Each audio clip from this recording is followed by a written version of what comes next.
Good evening, good morning, good afternoon. Welcome back to my channel. In this video I will show you how to quickly and easily restore your hidden slash lost partition. This usually happens after you install a fresh copy of your Windows system.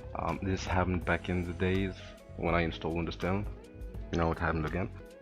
Like if you go here, there is one missing out here. To fix this problem, it's just too easy.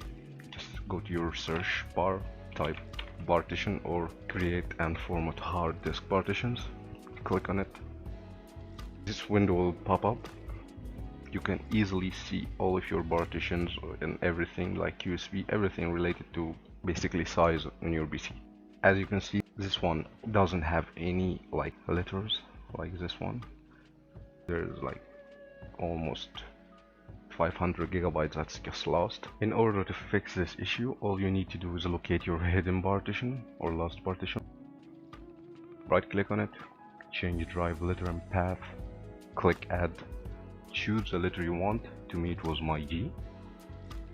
Press OK, and as you can see, Windows instantly recognize it. Let's double check. Yeah, it's right here. Easy as that.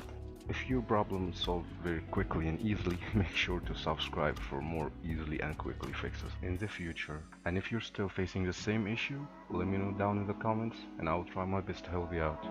Thank you for watching and see you soon.